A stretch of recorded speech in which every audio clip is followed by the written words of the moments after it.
Hello, everybody, and welcome to our channel. We're offended, you're offended. I am reporting to you live. I like saying that live from home. And Tyler, how are you today? Slightly soaking wet. It's been raining pretty much my entire drive from California to I'm in Winnipeg. Yay! Well, Just not at home. yeah, no, Sad no. face. Well, people like their shit, so All right, what the hell's up with that? I know. Yeah, no. This week. So, I'm sure everyone is aware, but I'm in the transportation industry. I own a small little trucking company. What? Uh yeah, I had no yeah, idea. yeah. So it's the trucking industry is such a can of worms. So where do we start? Starting from shippers that like to hold on to trucks for an indefinite amount of time. So that's always that's always a lot of fun. I like. Oh, I forgot about that one. That's right. You were stuck at that one place for what, 10 hours? Yeah, That's right. yeah. That was super fun, I'm sure. And it's quite a common thing in the industry where literally customers. So like I'm contracted to get a product from A to B safely, and make sure that nothing's damaged. So what some customers like to do is they turn my trailer into a mobile storage unit. So the product will just sit in the trailer until they decide that until they finally need it. Which is always super So nice, and that's one thing about your job that's always irritated me. I mean, I've been on the road with you, and I myself have witnessed sitting there forever, just waiting to get unloaded or loaded. Like, it's absolutely insane the fact that they have zero. I don't even know if it's respect for time, but just zero care for the driver's time whatsoever. well, and I think one thing that people I don't think really grasp is, so I'm contracted to do a job. So like I said, I'm contracted with one company to bring product from here to a different place. That's supposed to be the extent of our agreement. But customers will have a driver sit at a customer for, and it can, some places can be really fast, other places you can sit there for an entire day. So it makes it, when a customer says, I'll pay you this much, but you have to sit at this customer for 10, 12 hours, while the equipment is running, like it's all wear and tear. Well, it's not So even just it's not even just wear and tear. It's also, okay, you don't always have just one load. Well, for one customer in your trailer. You have for multiple customers. So if customer A needs their stuff, well, whenever, they're going to make you sit for 10 hours, but customer B needed it at 1400. Um they don't seem to consider that whatsoever. They don't care if you're sitting there and now you have no more drive time for the day and you're not going to make it to that second customer. And for a lot of people, don't realize that when you are owner operator, there are a lot of the times you're on the hook for that load. If it doesn't get to point A, B, C, or D on time, the truck driver is actually responsible for that load and might have to actually pay for that load. well, okay, so hold on. So there's a difference with those two things. Um, so with when it's a company, so like if if a company is hauling the load, the company is responsible for it, regardless of the driver. I'm not a company driver. I own my own company. So Correct. if a driver damages a load, or write something off, that's the company's responsibility, not the driver. So that's a bit of a misconception. So a driver can absolutely destroy a load. No, they can get fired, but you can't make them pay for it. Yes, but those are company drivers. I was referring to owner operators. Yeah. People who say have their own company. Yeah. Those but ones. yeah, and that's no different than a company that has hires someone to do it. The company is responsible. That's a little bit of a difference. So there was actually one article that I was looking at. And this has been a big issue that's been plaguing the transportation industry for probably 40 years, if not longer. And so this article was actually from truckingnews.com. And it says, sorry, did you just say it's been plaguing you for 40 years? Plaguing the industry for 40 years. Oh, I thought you said plaguing you. I'm like, how old are you? What are you hiding from me here? I'm actually super. Yep. I just tend to act like a child. And you just look that good. Yeah. You look really good for your age. Yeah, sure. But so this article is titled "Understanding Canada's Truck Driving Shortage," and so it's is there a shortage? So the labor market is so tight right now that there are too few people to drive trucks.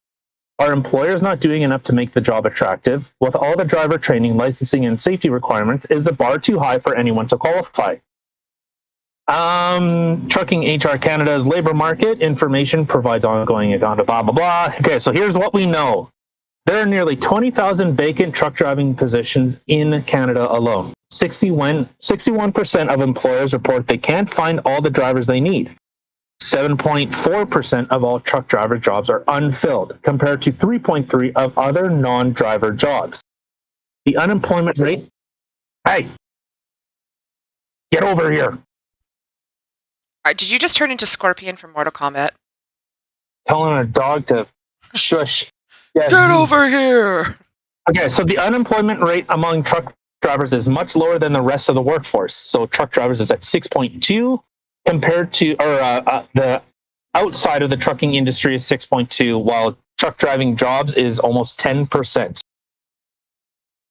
So, however, if there are currently unemployed truck drivers were hired into a vacant position, there would still be more than 11,000 unfilled jobs. Really? Yeah. So, and wow. It continues to go on and on about.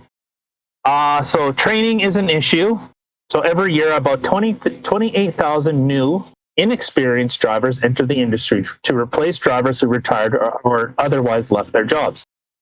These new workers require entry-level and specialized training before they can even start to drive independently and to be ready to take the place of those experienced drivers who are leaving. So one thing that ends up really happening, like some of the dirty shit that goes on in this industry, a lot of temporary workers. This is a loophole that a lot of immigrants use to get into Canada, since truck driving is considered a career choice, not a job. So one thing that ends up happening, and I spoke about this in a different episode, but companies will hire a guy from another country. And because of our temporary foreign worker program and hiring immigrants, the government subsidizes them. So there's actually an active incentive for companies to hire less experienced, less capable, less familiar, even with the region that they're going to be driving in. So if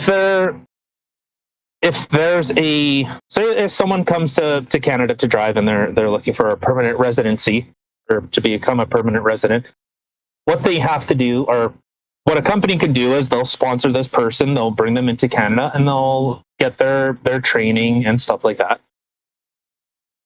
But in terms of pay, companies, it can be up to 50%. If not, I wouldn't be surprised if in some cases it's more than 50%. So if I have to pay, say, a kid, shut up. If I have to pay, say, a natural born citizen, I don't know, let's just say 35 cents a mile for, can you hear her? No, actually, I can't hear her. Oh, okay. So if I need to pay a natural born citizen 35 cents, let's say, per mile, what a temporary worker I could pay is I would pay them that same 35 cents, but the government would actually give a kickback. So they might kick back, say, 10, 12, 15 cents per mile or whatever that rate is. So it's actually an incentive. So instead of me having to pay 35 cents a mile, I'm actually paying like 12 or 15 cents per mile. Jeez. Yeah, so that ends up driving down the wages further and further and further.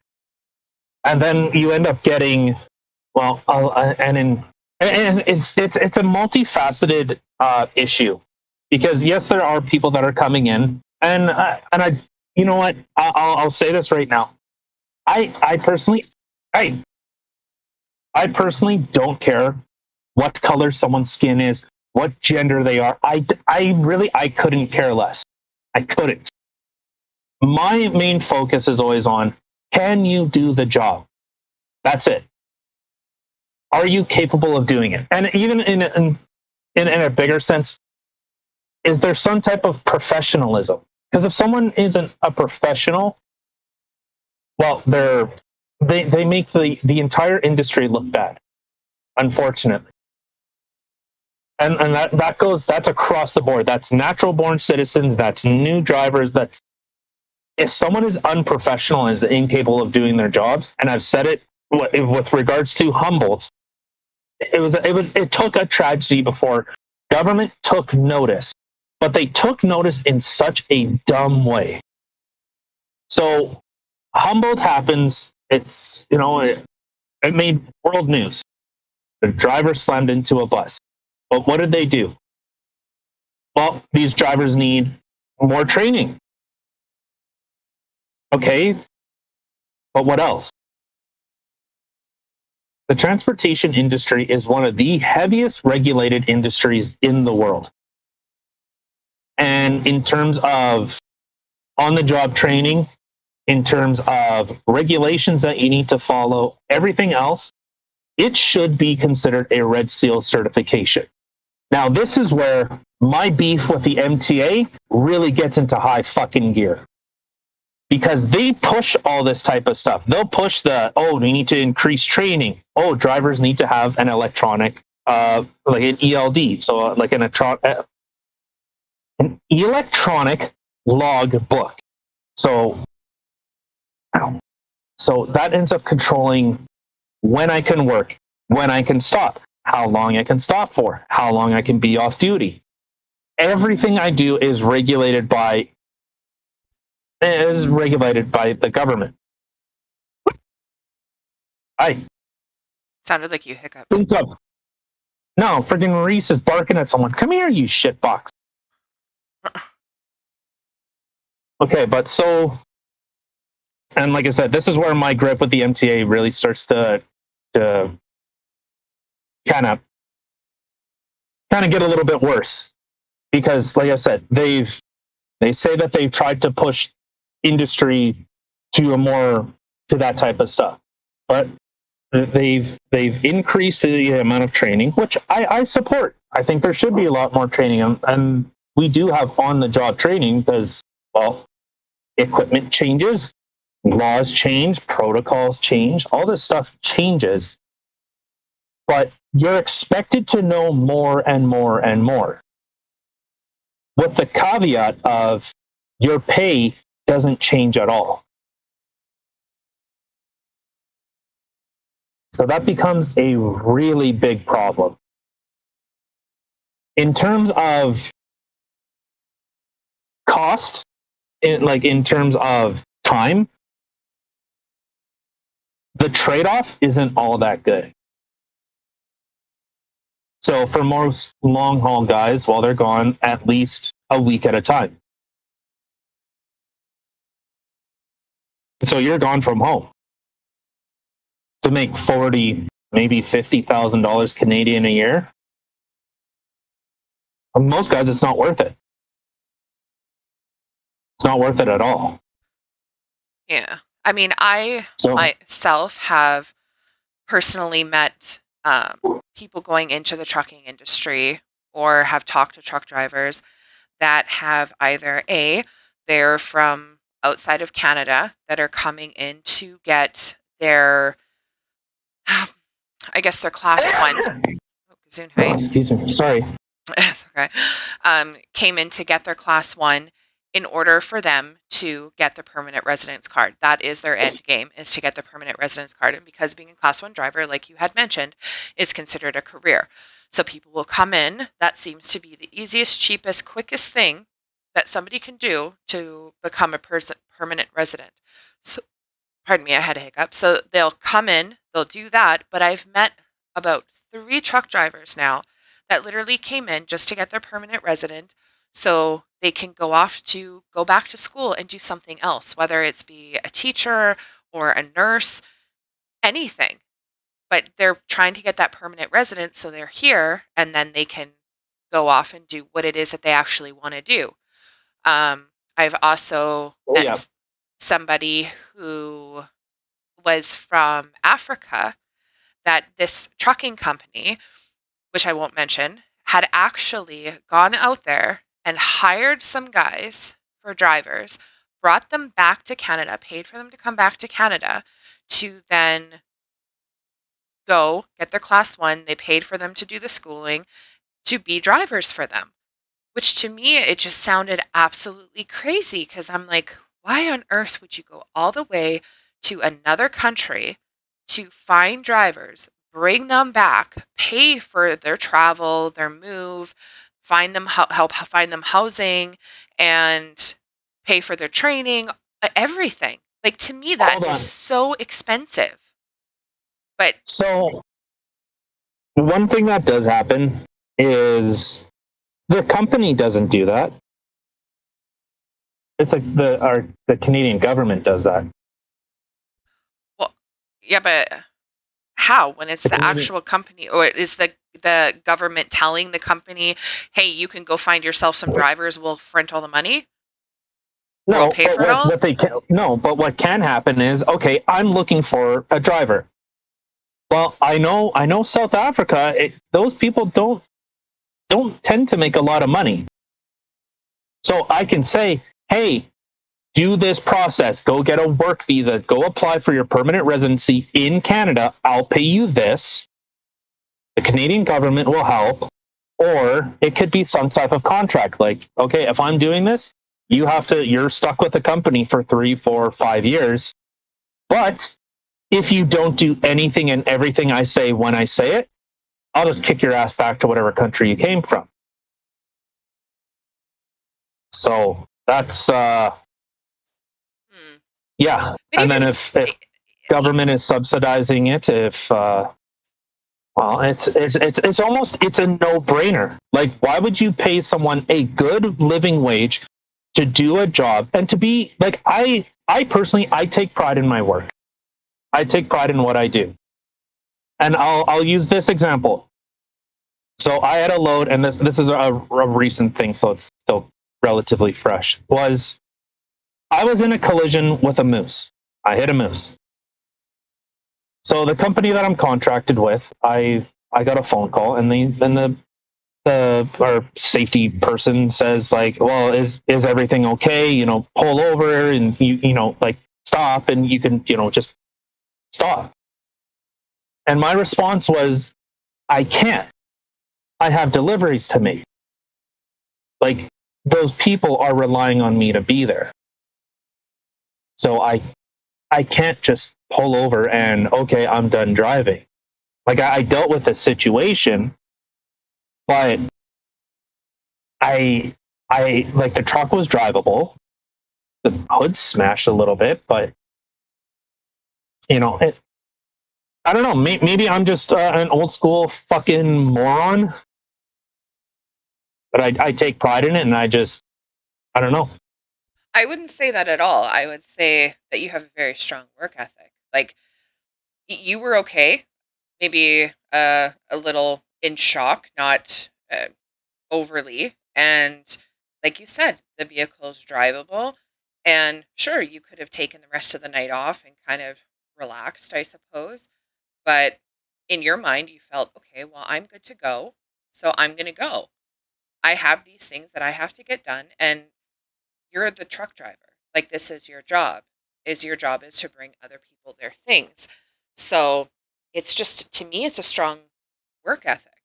I mean, I know lots of people do not have that anymore, and I think that's what was so surprising with the people at your work is you're saying, "Well, no, I got to go." And they're like, "What the heck?" Like, "What do you mean you got to go?" Like, "It's okay. You can take the night off, relax, whatever. You can get going again in the morning." And you're, "No, I'm going." Where I'm the same way at my job. Like, I will call in sick if I cannot do my job. If I am really, really sick and I cannot perform my duties, then I will call in sick. But if I'm a little bit sick or I feel like I can get my job done, I'm going to work. I don't care. Like, if I'm in pain, if whatever, I broke a toe, I'm not going to just sit there and milk it, whatever, which a lot of people do. They have a little sneeze, and, oh, I'm not going to work today. You know? Like, just not a lot of people have that strong work ethic like we do. Well, I don't know. Like it's like I said, it's been an issue in this industry for like since the '80s. Every old guy I've talked to, every experienced guys that have been driving longer than I've been alive, and they've all said since at least the 1980s, the industry has just gone further and further down. So it seems like it's a bit of a race to the bottom because industry is like say like with like MTA, the Manitoba Trucking Association. So they're a lobbying group that's supposed to speak on behalf of trucking companies. And, they tout all this stuff about, oh, we connect, companies with the government and we're trying to push for, better representation and better stuff for the trucking industry. So I'm sure everyone's aware of it, but that grocery store that you shop at doesn't just magically have food just spring up. Wait, It it doesn't? I thought they grew their own food. no, I actually thought in the um, backs that they had their own like chicken coops and like, cows and stuff that they would just slaughter and put out. well, I guess with the lab grown meat, maybe that's going to be a thing. I had no idea. I literally thought they just grew it all. Yep, good one. Thanks. But like there's a reason why the truck's on the road. It's moving supplies. But there's such a race to the bottom to give more and more and more while charging less and less. So for me, I'm sorry, I don't want to just make a cent, literally a cent per mile. I don't want to be the cheapest, but it's like that's like the way that the industry goes. Like people, so there are some major retailers, and they'll have companies and where they're like these companies, you see them in the ditch. It's not uncommon to see them in the ditch. I won't name any companies' names, but I'm sure anyone that's in the transportation industry, you know who they are, and and it is not uncommon that you see, like, if you see them in the ditch, it's not surprising because it's the lack of experience and the lack of, I don't know. I guess I don't know if it's integrity or it's just, well, you know what? If we have one truck out of 100 going to the ditch, well, that's 99 loads that made it.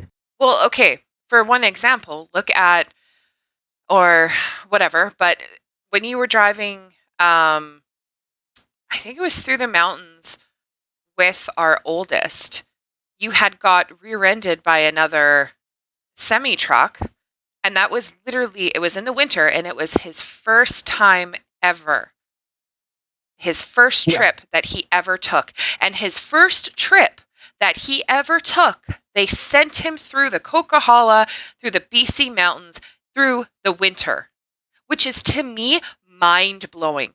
When you're on your first trip, you should be doing easy shit. You should be going the prairies and back, get the feel of the vehicle. Not your very first trip out. You send them on literally the hardest route that you can go. The Coquihalla is no joke in the winter. It's not that bad. The highway It's through not. hell? No. No. Okay. But no, see, For experienced okay. drivers, it's not. Well, see, but that's the difference. So Exactly. if the Coquihalla isn't hard. It's just a big change in elevation. You're at the top of the mountains. Highway 3, anyone that's driven BC, Highway 3 in the winter, if you want to meet your maker, you take Highway 3 in the winter, especially after it snowed. You are asking for trouble. Is that the highway that I went on with you that we ended up having to pull over on kind of like a tiny little rest stop that one time? It was a very beautiful drive on our way to, I think we were going to Edmonton. No, that's It Highway wasn't? 5. Oh, okay.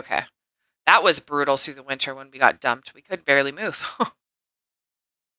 Oh no, and I've gotten stuck in truck stops because it's just snowed so heavy. But yeah, but that's what's I don't that's but that I don't know. I guess that kind of mentality is moving away. Like just we get the work done. Yeah, it's probably like during snowstorms. Any professional guy will say that's when you prove that you're capable of doing the job. A lot of the times, like every time I'm going through a snowstorm, I'm swearing my head off. That's fucking shit. Fucking sucks. I fucking hate the blah blah blah blah blah. And yet you love it though. Like you get so excited every single time I'm on the phone with you and you're going through a storm or there's a big storm or something like that. You actually get excited about it because it's more challenging for you. It's more exciting for you. It's so not fun. I would be white knuckling it the entire time. And I've been in the truck with you when we've gone through crazy snowstorms, and I'm literally gripping on the side of that freaking door handle. And I'm just looking at you going, oh my God, like I would have pulled over miles ago. And the fact that you're like, I'm good. I got this. That puts the difference though between professional drivers and non-experienced drivers. And non-experienced drivers, you do not send out in the first time through that. That is a trip for experience. Well, and that's where I don't know. Like I said, just that kind of the race to the bottom. So I am completely indistinguishable from any other truck on the road. You have no idea unless you know my truck, my trailer. You have no idea. So I look the same, and it's just like any other industry. It looks one plumber looks the same to the other. Oh, and except for when you had those real cool boogie lights on the last truck that we had. Oh, I miss those. Then I knew it was you. Well, yeah, but even still, to anyone in just a vehicle, well, like just who doesn't know? car. Yeah. Well, yeah, but even still, like if I see another truck, unless I know that person that drives that truck, it's just a faceless person. So there are some things in the industry like CVOR or your vehicle rating that do impact how a driver or how a company can operate. So there are some limiting factors with that.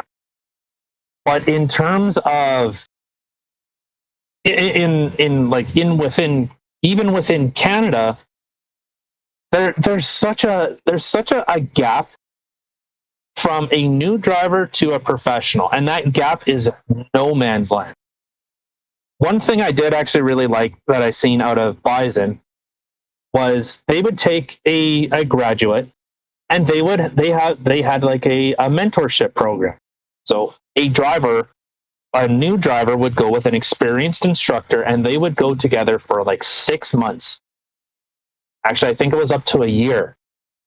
And I applauded them for that. I'm like, good, because that's what the industry needs. Absolutely. But the shitty thing that ends up happening is the small places, which I'm a small trucking company. We end up getting shoved out because a lot of companies will literally operate runs at a loss. They will lose money just so that they could shut out competition. There are companies even within Winnipeg that are quite famous for it. They will literally lose money on a run just so that they have the run. And then when all the competition's gone, they jack up their rates. That is really shady. Well, but that's the type of stuff that these large companies can do. So it ends up shutting out, say, a smaller company that probably would do a better job. Actually cares because that load is paying for next month. It's not just an expense or a profit line. It's actually important. And I've always kind of been that way. So yeah, it's just I don't know. I think for One thing me, oh, sorry, go ahead.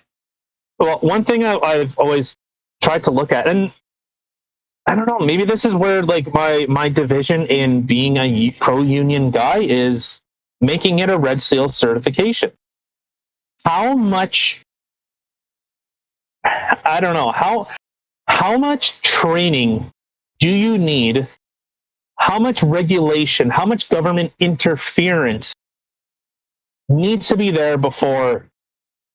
Like, and that's the crazy thing is government won't do it because if they have to mandate certification, like Red Seal certification, oh, everyone in Canada, everyone in North America's food, I wouldn't be surprised if it went up probably 15 to 20%. I would not be surprised. Did you just say you're pro-union? I thought you were anti-union.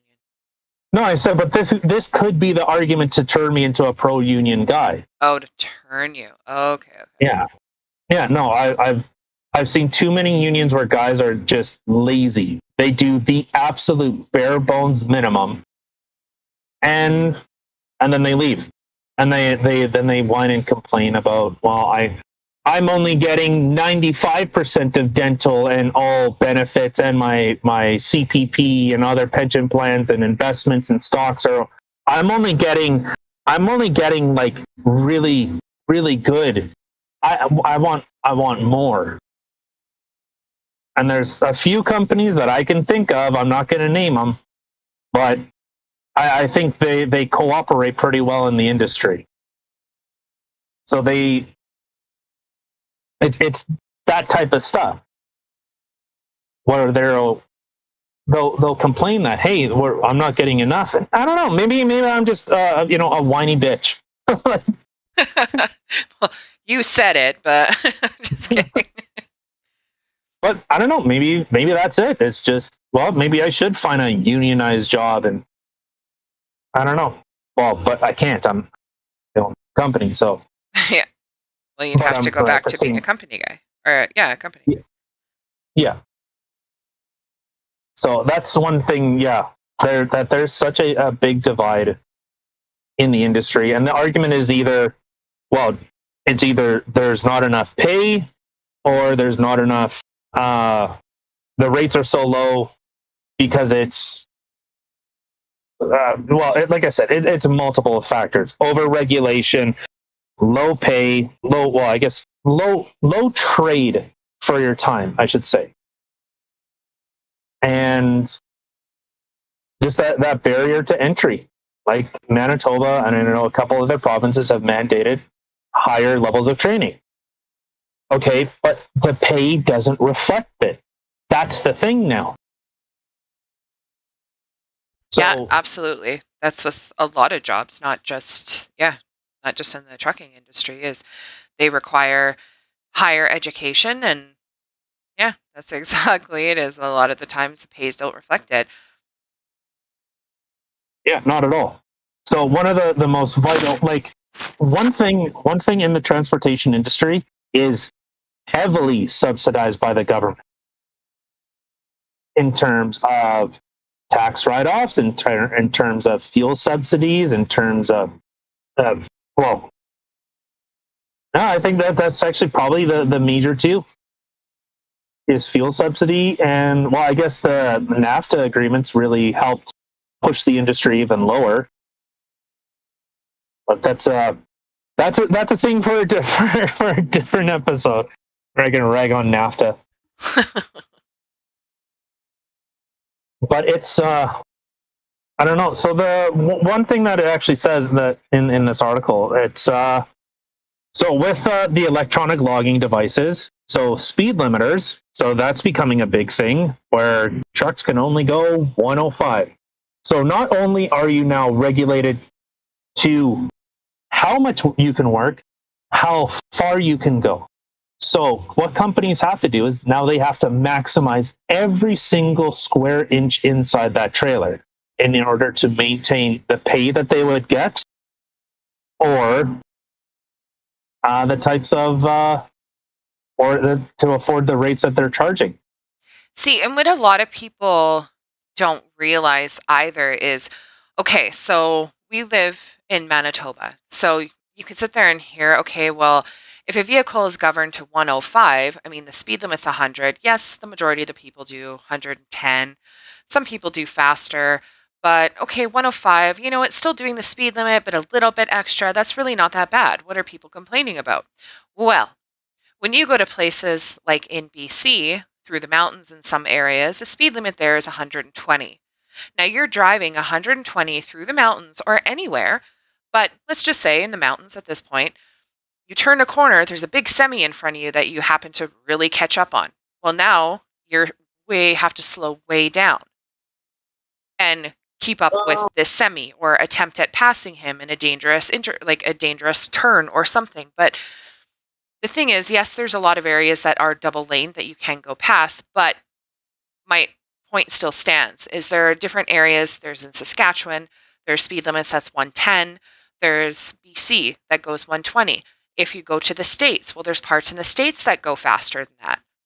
So, and you can't keep Well, up with actual speed limits because you're governed at a certain thing, which, as anybody knows, going too fast is dangerous, and going too slow is also dangerous on the road. yeah, well, and there's certain states, California, Oregon, Washington, they hate semis with a passion. I think if they could actually just outlaw semis, period, I wouldn't be surprised if they did. Why do you think they hate them so much? California, you cannot go faster than 55 miles per hour, which is 89 kilometers. Yeah, I was gonna say that's like 80 something. Yeah. Wow. So, so yeah, you can't actually flow with traffic. Why would they do that? That is so dangerous. Because California hates truck drivers. They think that they're the worst thing in the world. Up. Yeah, but so okay, they think it's the worst thing in the world, but then they're going to govern them to go super slow. How is that even helping the problem? That's making it more dangerous.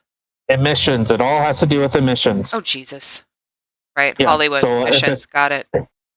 Fuck. if a semi goes slower, it. Oh my god, this guy is fucking. Holy shit! Sorry, I am at a customer, and this semi is like millimeters from hitting my. Oh shit! Good. Well, Sorry. here's hoping he's a So good driver and doesn't hit you. millimeters. I'm not joking. I actually thought he was going to hit it. Oh jeez. Um, but yeah. So you're like I said, you're regulated. What and when you can work, how long you can work, how you can stop, how fast you can go, yada yada yada. So if everyone is at the same line, well, It's not like you can say, oh, this company, if you need to get that stuff there, they're going to get it there. And I can understand from oh, we deal with the public. Okay. A doctor deals with the public. A doctor has less regulations than a transportation driver does, because they're not limited to how much they can work. A doctor could literally operate on someone for 48 hours straight. I know, isn't that crazy? To me, that just sounds absolutely absurd. Like, I understand people need surgeries, and I understand that they don't go very quickly, and that there are, if you have one doctor doing it, you want to keep going. But to me, it's absolutely insane. Like, you get tired, you start getting flimsy with your fingers. Like, I don't understand how a doctor can perform a surgery for 48 hours straight, and that's okay. Cocaine, lots of cocaine. Well, right though? But it's like at that point, like literally, this is a life and death thing. Like if this doctor messes up because he's tired or something, like really? That's okay. Okay. But other Okay, people so for everyone to kind of understand this right now. So like I said, I'm at a customer right now. This driver is trying to pull in next to me. He almost took my mirror off. He adjusted himself, and he ends up almost hitting the guy on the other side of him when he has probably good 150, 200 feet to back up. Oh God. So this is kind of the thing that happens with the trucking industry is people see no difference. So I would actually like to see a loosening of regulations with that type of stuff, but fucking right. Be a cold day in hell. But how does it that makes sense though? Like I don't understand how that would make sense to any human being. A doctor can go for 48 hours straight doing a surgery, but a truck driver is only allowed to work for or drive for 10 hours a day or 8 hours a day or whatever it is. They regulate so many things, but yet a doctor who is there to save lives, which again, I understand why surgeries would take so long, but dude, tap out. Like go for a while and have another doctor come in or something. Like to me, that's just crazy. One doctor, 48 hours. Yeah. That's so dangerous. So there was actually one comment that was on here. And so the person says, I have been a professional truck driver, or I have never been a professional truck driver, but I've looked into it over the years since my aviation job has brought about numerous bouts of unemployment. And this is what he's learned. Professional drivers point out very low pay along with very high hours, and the driver is pretty much legally responsible for everything. The employer demands for experience, but it seems unrealistic. Entry-level truckers won't even get hired unless they have some sort of accredited training, meaning that just having the required license gets you nowhere. Many potential new entrants look at the situation and go elsewhere for employment. Experienced drivers get worn out and just leave. That's actually what I did for a while. I was burnt out, and I actually let my class 1 lapse. I was actually done with trucking. So he continues to say, and why would the experienced ones who are unemployed and looking for work not get hired? Once again, this points to employer expectations. I am retired now, but I thought I could maybe do it on a part-time basis. Having looked at it one more time, always the same problems. Not experienced, low pay, and it goes on. Not worth even trying. Not even with a free provincially sponsored course.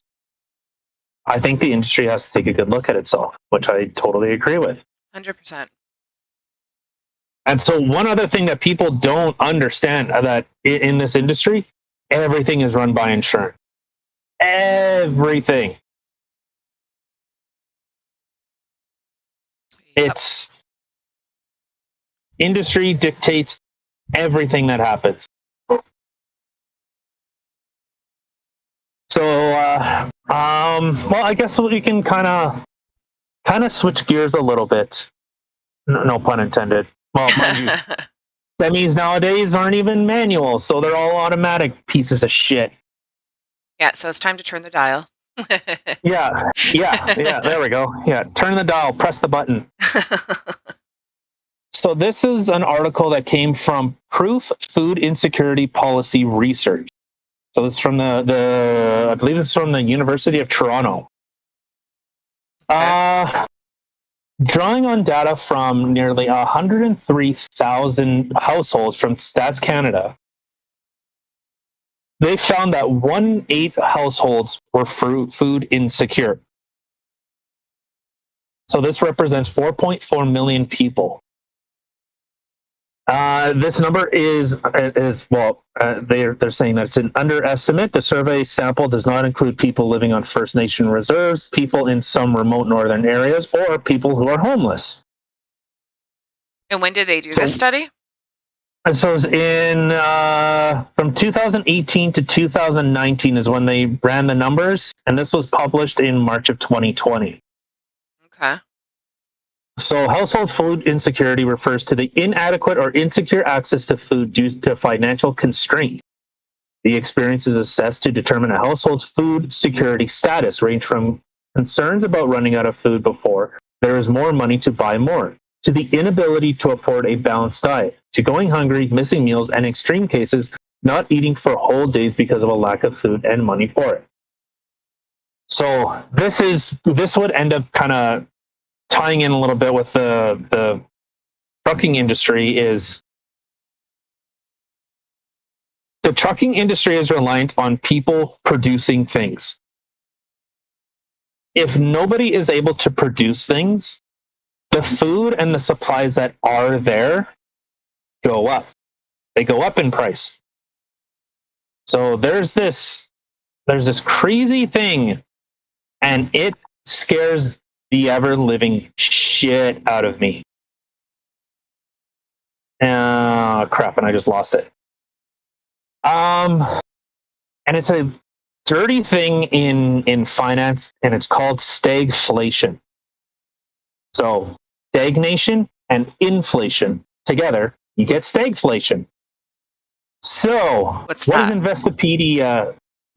Investopedia says that stagflation is characterized by slow economic growth and relatively high unemployment, or economic stagnation, which at the same time is accompanied by rising prices.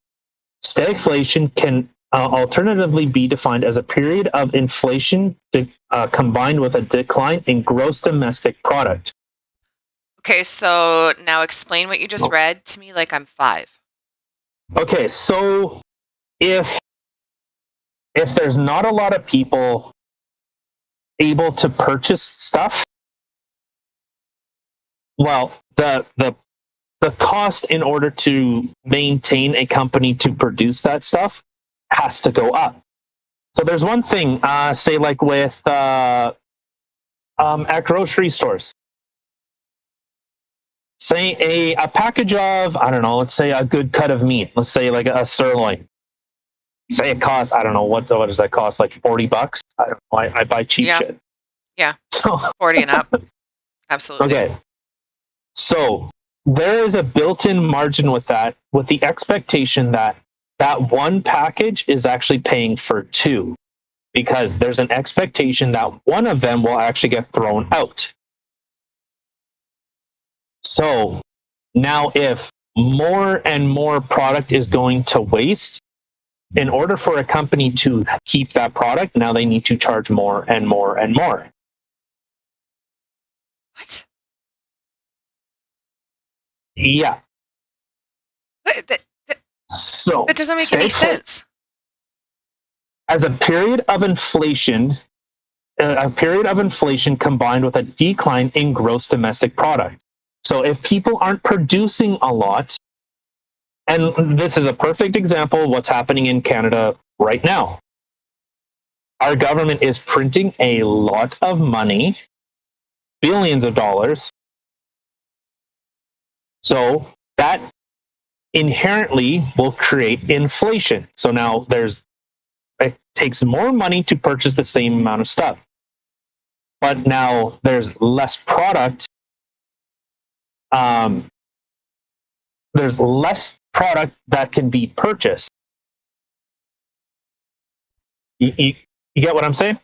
You catching what I'm throwing now? I think so. Like less is being produced, so they have to raise the price. Well, Is it? so if there's if someone is, so if I have, and I've used this analogy. So if I have $10,000, what inflation naturally does is it gives that $10,000 is worth less and less and less over time. Yeah. So if I have this money and inflation is rising because, well, people were told to stay home, people were told to don't go to work, we can't, stores can't operate, businesses can't operate, people can't do their job. You're So you 10,000. can't. Well, now your $10,000. Not only is it purchasing, it has less purchasing power. It now costs more in order to purchase those same goods. Yeah, because your 10,000 could actually only be worth 9,000. So in order to get the 10,000 you originally had, could be 11,000, right? Well, yeah, like inflation has gone up another 3.7%, which is like month over month. So a typical basket of goods now costs 3.7% more, which means you now have to work 3.7% more on average to purchase those same products. So it's stagflation. I think everyone should know it and be absolutely terrified. Like if So yeah. is there like a 5-year-old way you can synopsize what stagflation means?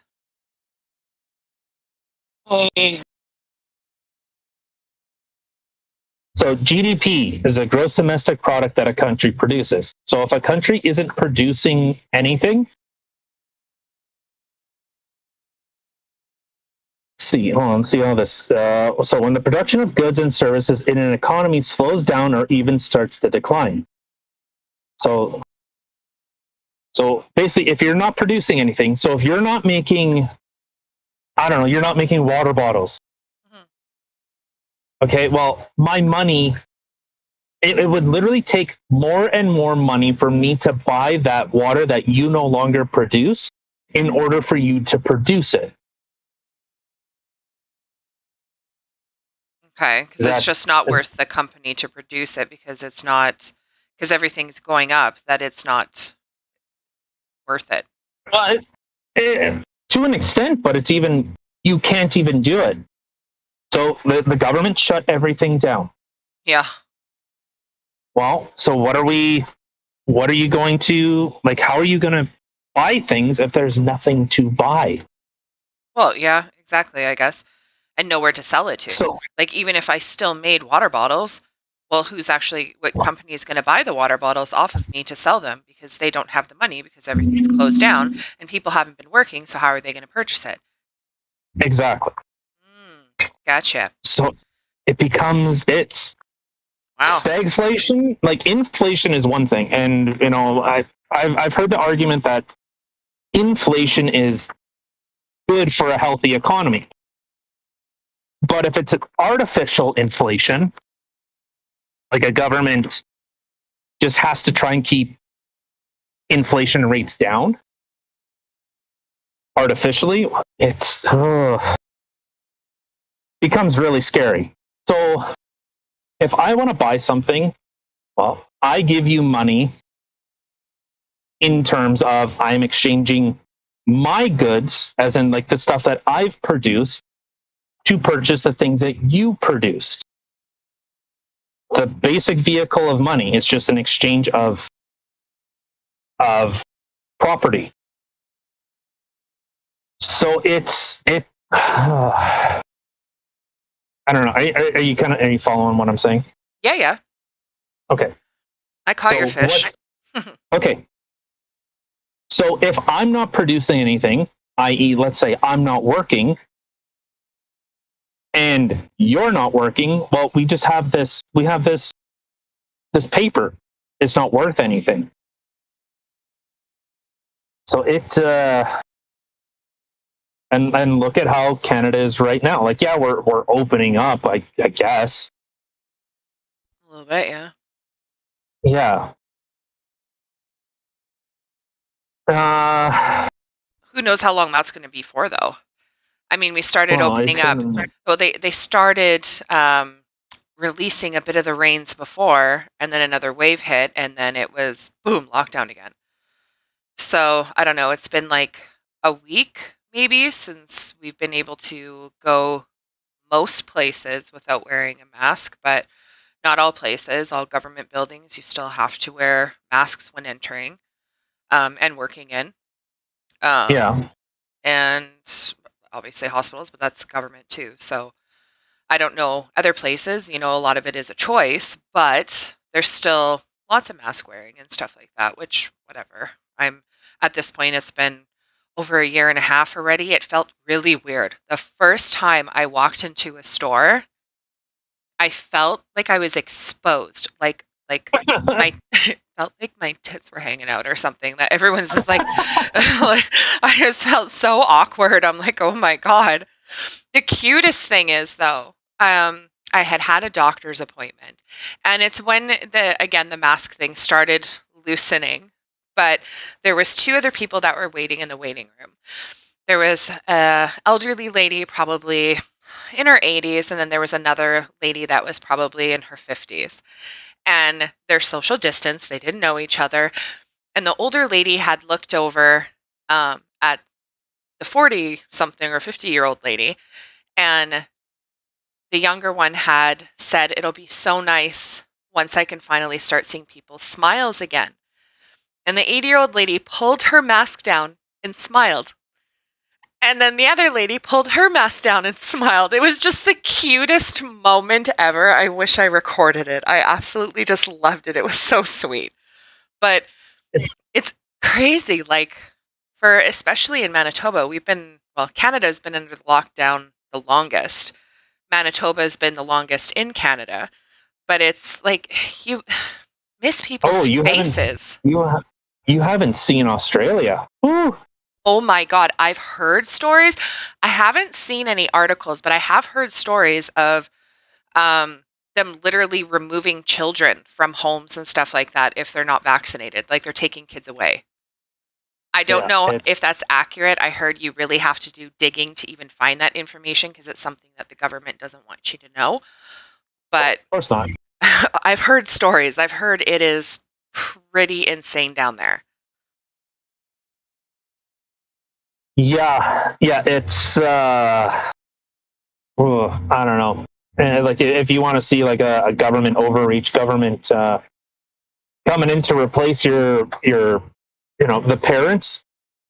What's a better example than seeing government literally saying, "Hey, parents, you're too dumb even to make a decision for your child." That's not government's job, but whatever. No, but apparently they feel like they can just stick their nose into whatever they want and literally call the shots.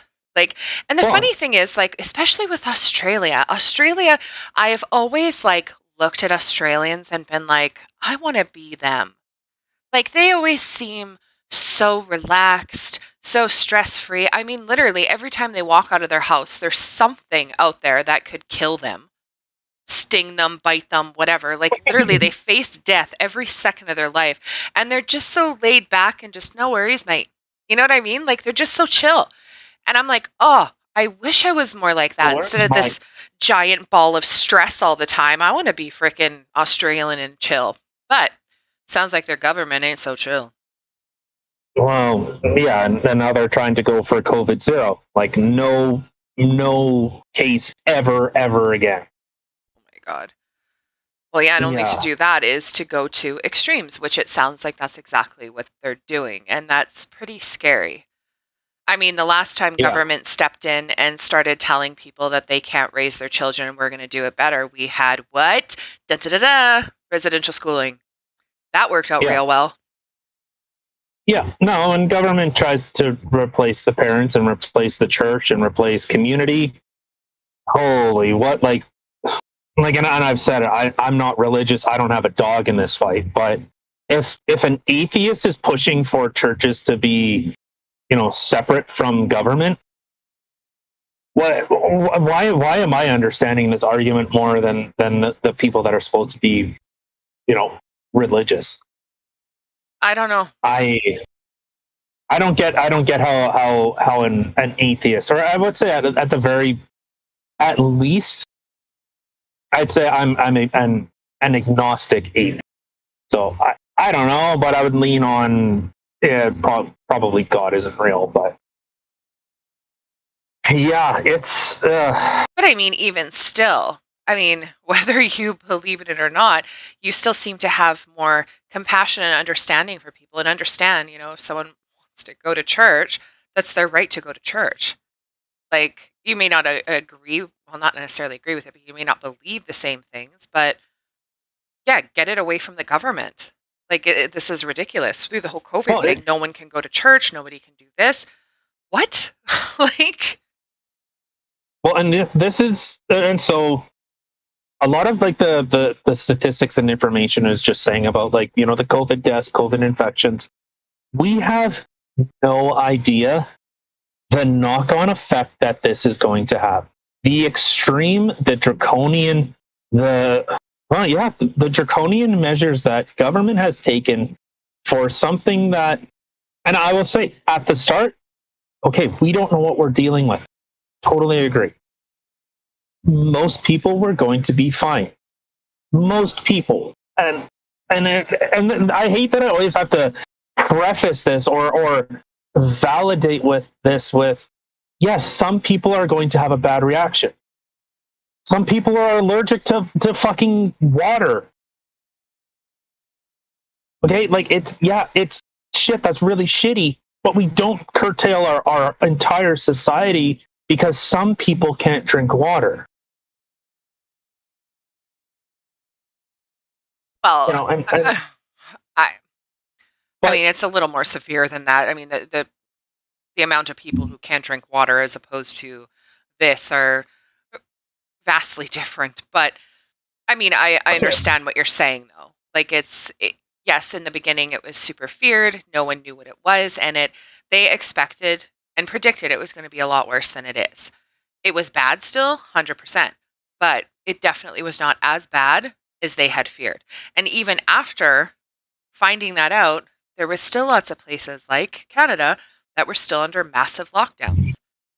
I understand the wanting to be safe and wanting to make sure that people are okay and that this stops. And I mean, the whole how much it's been mutating is quite scary. I'm not gonna lie. Like, it's been mutating quite quickly.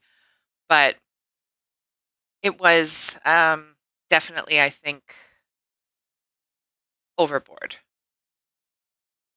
and like I said, if government has to step in, and I hear the arguments that, oh well, if people weren't so selfish, if people weren't so stupid. What do you mean? That the the separation in that kind of thought makes no sense to me. If people just shut up and did it, we'd be out of this problem. Well, yes, because that Wow. argument is, well, if people It's would easy. just, go get vaccinated, get all this done, then we would have been back to normal a lot sooner. It's the people who are the anti-maskers, anti-vaxxers that are prolonging this horrible lockdown for everybody. That is Well, the premise. I was talking with someone today. Actually, I was talking to my mom today about this, and I was saying it sucks because everyone that even just asks a question, just, I don't know if it's okay for me. I'm going to talk to my doctor. Well, why don't you just get it? Why are you so selfish? Doesn't that sound so selfish? Why aren't you getting it because of me? I mean, It it sounds 100% is. I mean, people saying that other people should get vaccinated so everybody can get back to normal. It's the same thing, right? It's a the more selfish aspect to way to look at it. They want their lives back. well, and remember, like at the start, 15 days to flatten the curve. Why?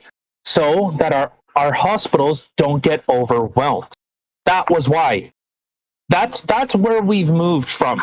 we moved from 15 days to slow the spread so that our shitty healthcare system can manage. Our healthcare system, and I've said it before, our healthcare system has been dog shit long before this.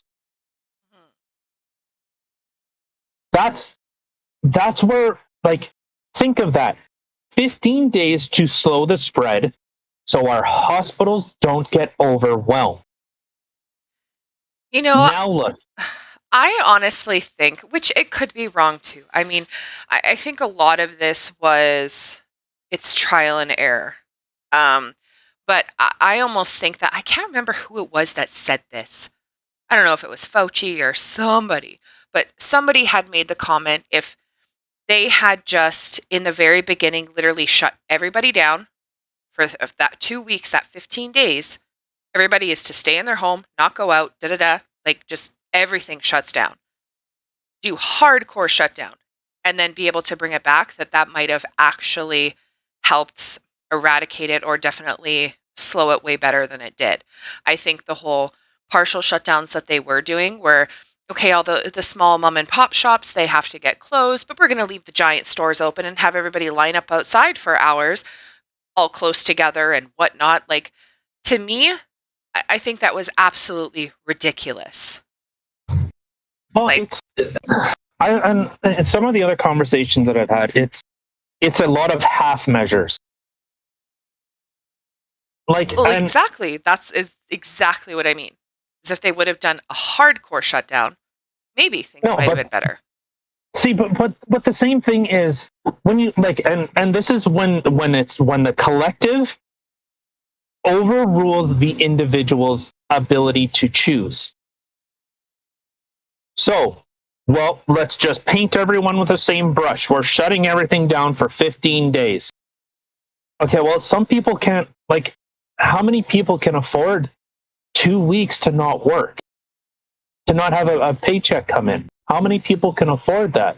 Well, But, no, the original point that I was making was the knock on effect that we're going to have of this is, you know, in terms of suicide, in terms of elective surgeries, that people's conditions have gotten significantly worse. oh yeah, In terms of, you know, substance abuse, alcohol, spousal abuse, suicide, yeah, like, domestic violence, 100%. and anyone that says that, oh no, that hasn't happened. In fact, it's gone down. Bullshit. Oh, are you kidding?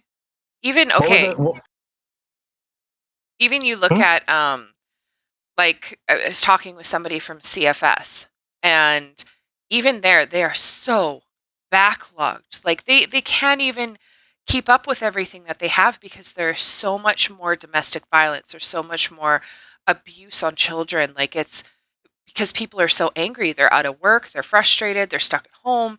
Like it's been crazy on the rise. And I mean the like you had mentioned, like suicide rates and stuff like that. The amount that they've actually uh, gone up, all these abuse and self-harm and stuff like that is astronomical.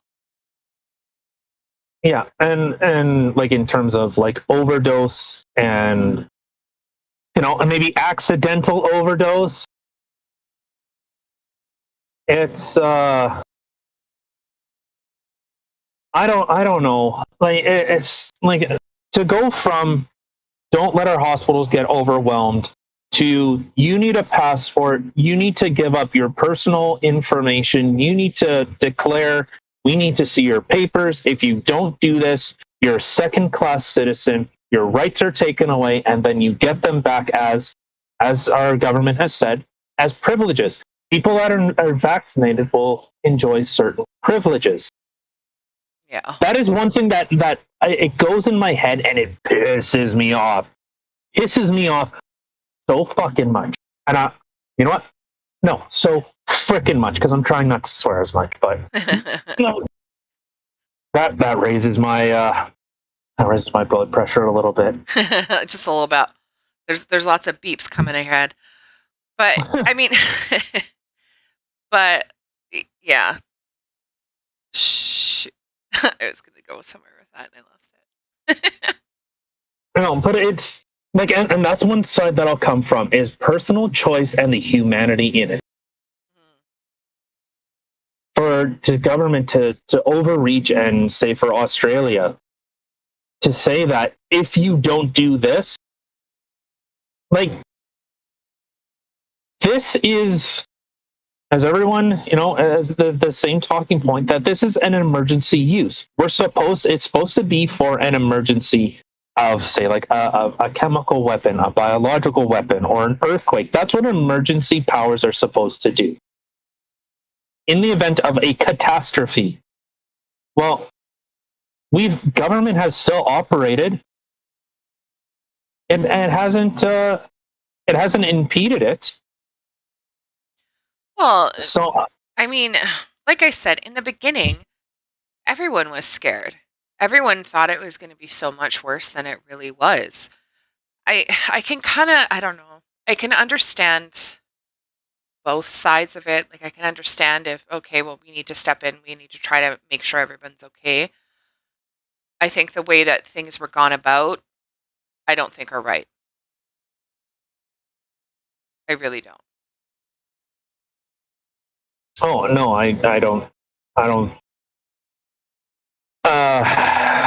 no, I don't think at all. I think when government starts dictating and telling people what they can and cannot do, to who they can associate with, where they can practice, their religion, even protests. Remember that.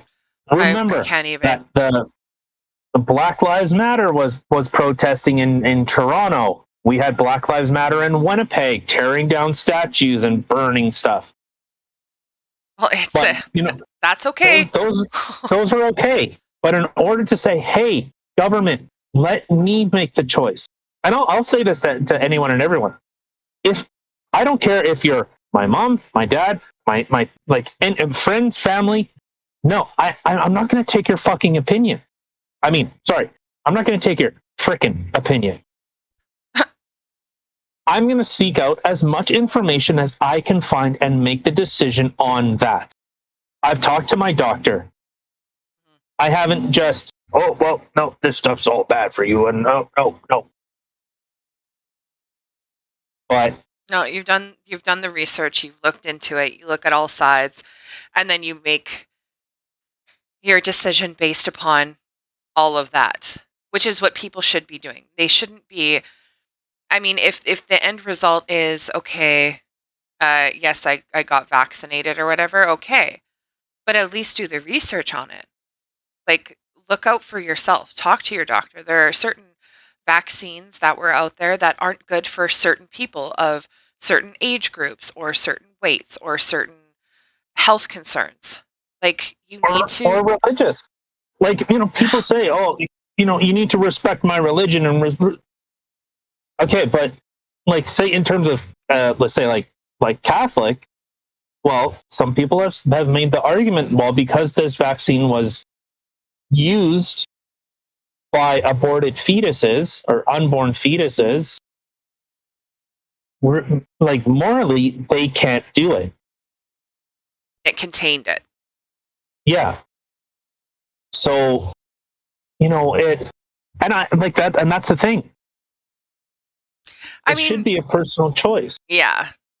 I mean, that's a little hard thing to swallow, right? Like some people can just be like, okay, well, yeah, like you have this and you have that and these type of things and whatever, and they can look past that. But some people, some religions, like you just mentioned about the Catholic religion or whatever, like I understand that. Like if that's something that's of a concern, if we're supposed to be there to understand, respect, and be one with everybody of every color, of every race, of every gender, every religion. You can't pick and choose the ones that are okay to abide by and okay not to.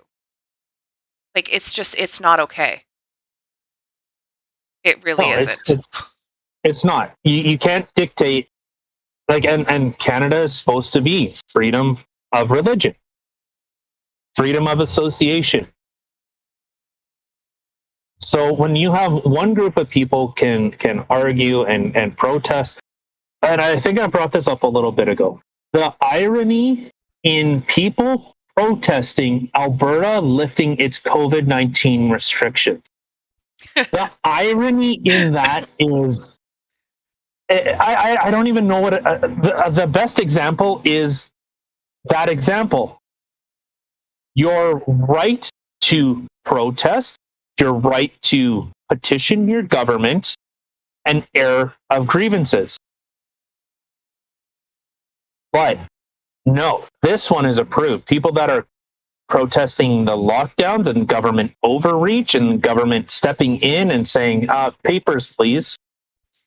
Do you think that maybe a lot of the people who that there might have been a protest that was actually started for maybe a good cause, we'll say maybe, but maybe a good cause, but do you actually think all those people were there to support that cause, or do you think that it's possible that there might have been a significant amount of people there that were like, dude, I'm not allowed to have my friend over or my family members over because of COVID, but if we go do this protest, dude, we can hang out. I Huh? don't know. Huh? I doubt it. I think the people Possibility? that are gonna, I think the people that are gonna do that stuff are just gonna, they're just gonna go hang. Yeah, but it's the one Like, way that you can do it without getting ticketed and oh having to no, pay a fortune. see, I guess since the restrictions were being lifted, yeah, maybe they maybe they could just say, yeah, it's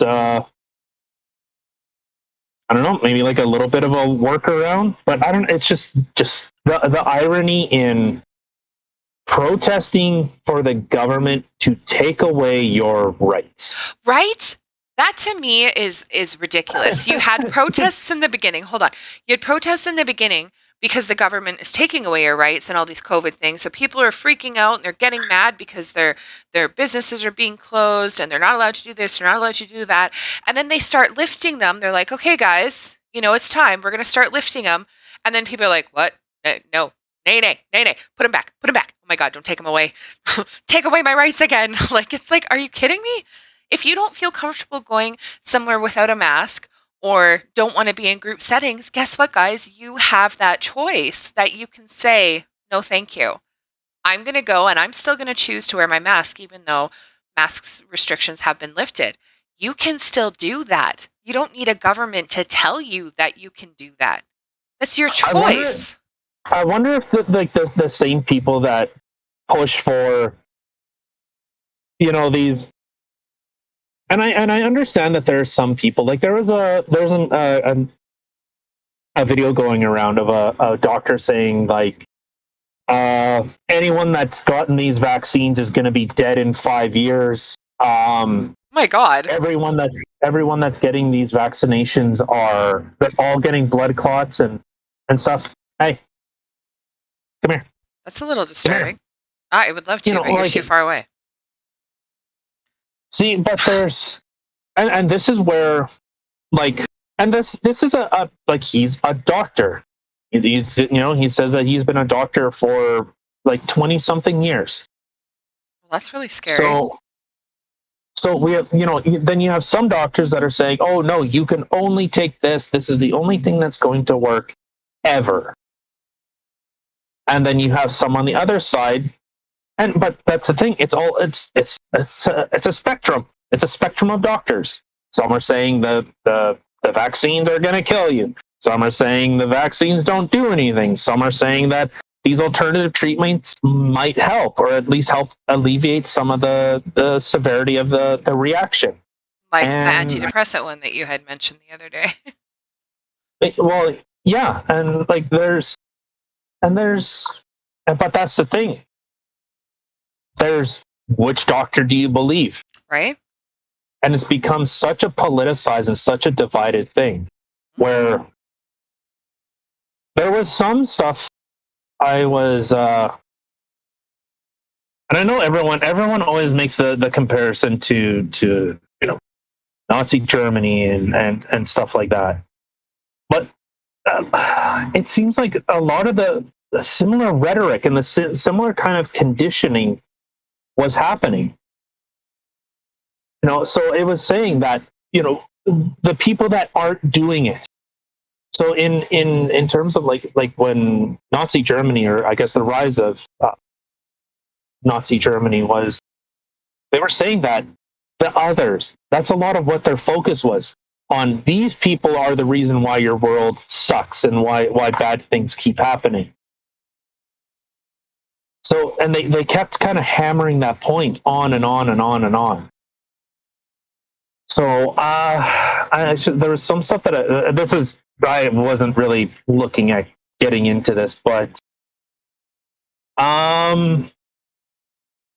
so they had some campaigns that cultivated indifference to Jewish people, where it actually started helping, I guess, kind of facilitate, or it became more acceptable to commit violence against like Jewish people. So that, like, it became more and more normal because, well, they had the government kind of accepting it. That sounds a little messed up. Yeah, so it was I don't know, and like I said, I know everyone makes this kind of comparison, but it should be a reminder. It should, like, history should be a lesson. So the one part was, so in 1936, the majority of Germans at least passively accepted discrimination against Jews. An underground report prepared in January of 1936 by an observer of the German Social Democratic Party, leaders in exile, noted, the feeling that the Jews are another race is today a general one. So some of the other things that they did was they abrogated civil liberties such as freedom of speech, freedom of assembly, and the press. Those are some of the things that Nazi Germany did. So there's one thing that's happening in Australia is, so you remember like the Crocodile Dundee, absolutely. yeah, how big his hat was and how he had the The teeth knife, on the, you know? Nallis is a knife. Yeah. Yeah, I remember that. how the COVID hotels, and they were saying, oh, that these didn't work. No. Didn't know they So, had that in Australia. well, similar to Canada, well, what did we have? We sent people that were the other, that they were sent to these places. Yeah. Well, they ended up getting shut down because there were reports of sexual assault, women being assaulted, people not being fed, people being isolated, people basically being in solitary confinement. Well, I know in some of the ones, like there's a hotel close to my work that I had wondered what was going on there, because there would always be, you would see people outside. There'd be one or two security guards that were out there, and you'd see a few people outside, and they were walking in the parking lot by these cones. They had to stay within the cones, and they would just like walk around, and I'm like, what the heck is going on there? And I had found out that that's one of the places when people come into Manitoba, whether it's from out of province or off a plane from working more up north, like say for hydro, stuff like that, they had to go to these hotels and they had to self-isolate for 14 days. And they were only allowed out once a day, and they were only allowed to go in this little area.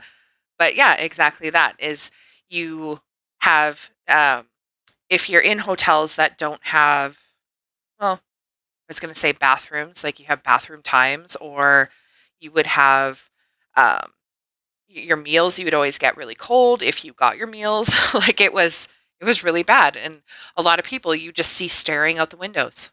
Like it was so sad. Yeah. Well, and that's, so I guess what Australia is doing is now they're looking at building camps.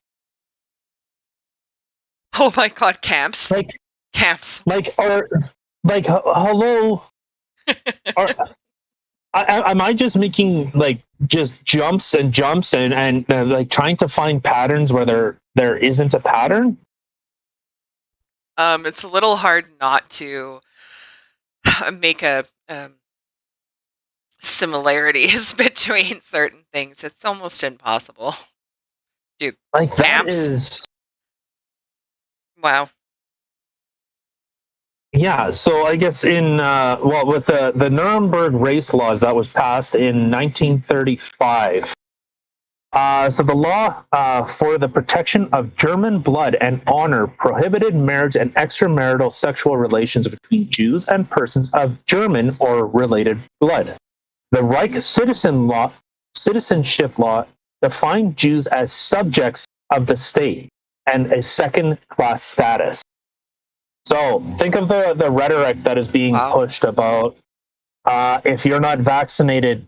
It just popped up on my phone that Good old Google. restaurants, oh, breaking news, but it just popped up that businesses in BC are seeking government approval for the proof of vaccine.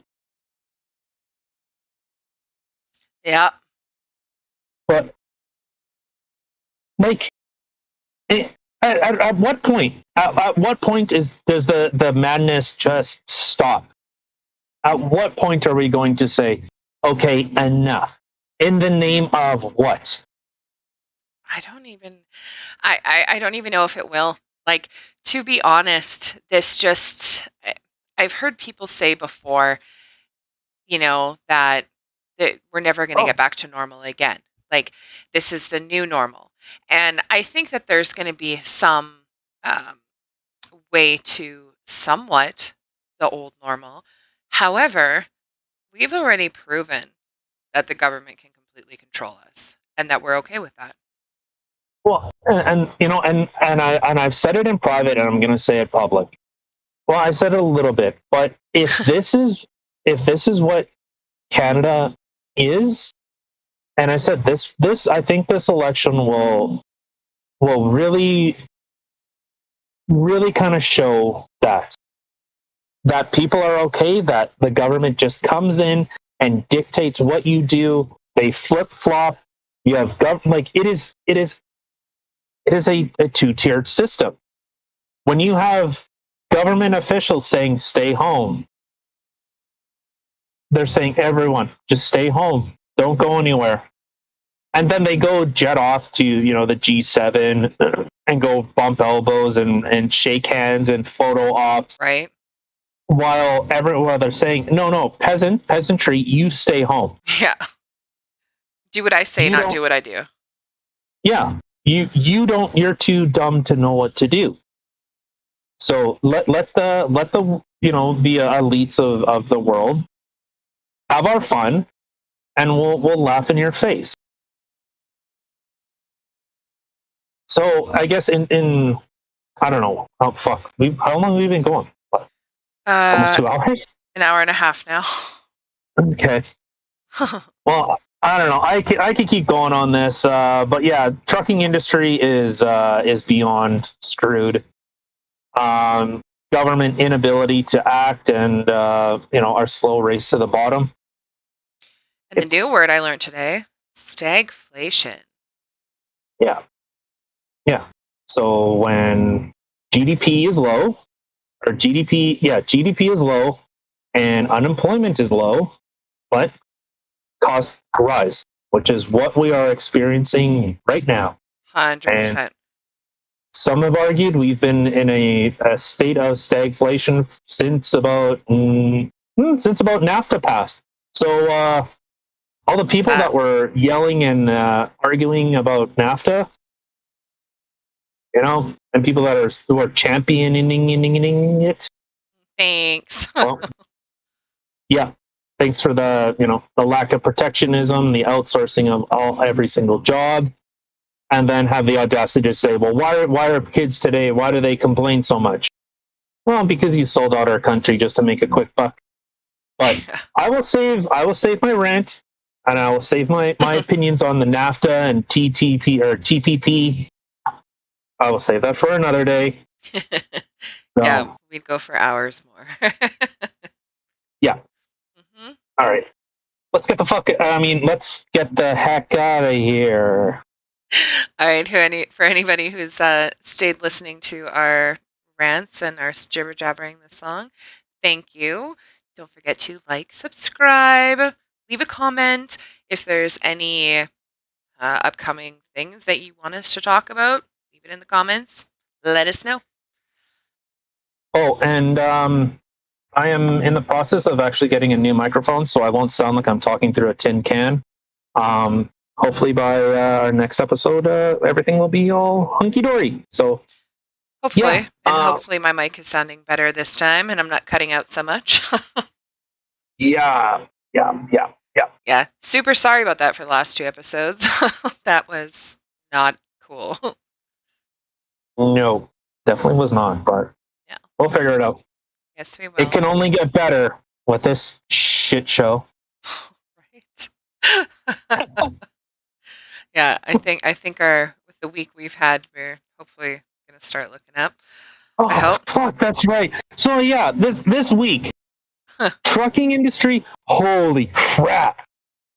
Trucks today piss me off. They piss me off with how cheap they're made, how complex they are in terms like if one thing goes wrong, the whole thing shuts down.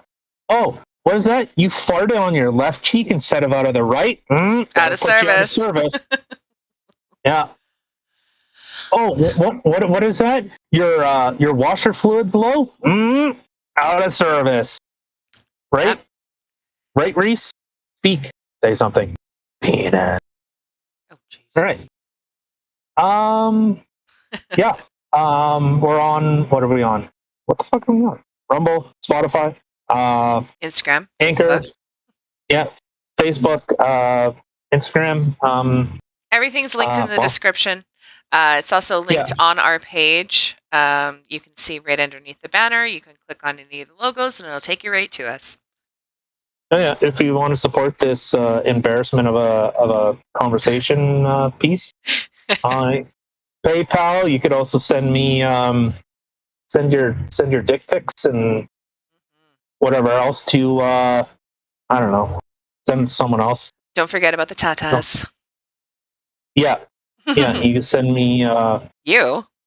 Psh, you can send them to me.